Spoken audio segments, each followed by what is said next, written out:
देख लो, तुम आके विजिट करो, निकलने का कोई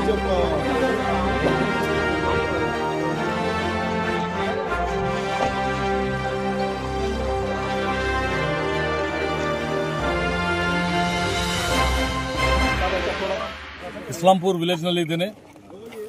ಈ ವಿಲೇಜ್ ಟೋಟಲಿ ಎಲ್ಲ ರೈತರು 4-5 ದಿವಸದಿಂದ ನಿದ್ದೆ ಮಾಡಿಲ್ಲ. ಯಾಕಂದ್ರೆ ಫುಲ್ ರೌಂಡ್ ಬ್ಯಾಕ್ ವಾಟರ್ ನೀರು ಬಂದ್ಬಿಟ್ಟಿದೆ.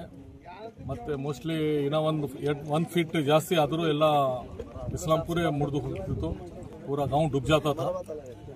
इसके लिए मुख्यमंत्री चीफ मिनिस्टर सिद्धरामಯ್ಯ ಅವರಿಗೆ ನಾನು district incharge minister Eshwar Khandre ಅವರು ಹೋಗಿ ರಿಕ್ವೆಸ್ಟ್ ಮಾಡಿ ಬೆಂಗಳೂರಿನಲ್ಲಿ ಇಲ್ಲ ಸರ್ ನೀವು ನಾಳೆ ಬೀದರ್ ಡಿಸ್ಟ್ರಿಕ್ಟ್ ವಿಸಿಟೇ ಕೊಡಬೇಕು ನೀವು ಪ್ರೆಷರ್ ಮಾಡಿ ಮುಖ್ಯಮಂತ್ರಿ ನಾಳೆ ಬಂದಿದ್ರು। ನಾನು ಈಶ್ವರ್ ಖಂಡ್ರೆ ಅವರು ಮತ್ತು ರೆವೆನ್ಯೂ ಮಿನಿಸ್ಟರ್ ಮತ್ತು ಮುಖ್ಯಮಂತ್ರಿ ಸಿದ್ದರಾಮಯ್ಯ ಅವರು ಟೋಟಲಿ ಭಾಲ್ಕಿಲಿಂದ ನಮ್ಮ ಬೀದರ್ ಮತ್ತು ಕಾರಂಜ ಮತ್ತಿದು ಕಾರಂಜ ನದಿ ಮಾಂಜರಾ ನದಿ ಫುಲ್ ಮಾಂಜರಾ ನದಿಗೆ ಎಷ್ಟು ಊರು ಬರ್ತದೆ ಮಿನಿಮಮ್ 1.5 hours ಮೇಲೆ ಹೆಲಿಕಾಪ್ಟರ್ಲಿಂದ ನಾವು ಎಲ್ಲ ನೋಡಿದ್ದಾರೆ, ಸರ್ವೆ ಮಾಡಿದ್ದಾರೆ।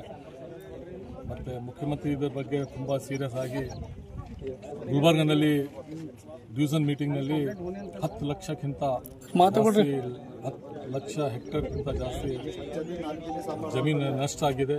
ಅವರಿಗೆ ಇಮಿಡಿಯೇಟ್ಲಿ ಪರಿಹಾರ ಕೊಡಬೇಕಂತ ಅವರು ತೀರ್ಮಾನ ತಗೊಂಡಿದ್ದಾರೆ। NDRF ಪ್ರಕಾರ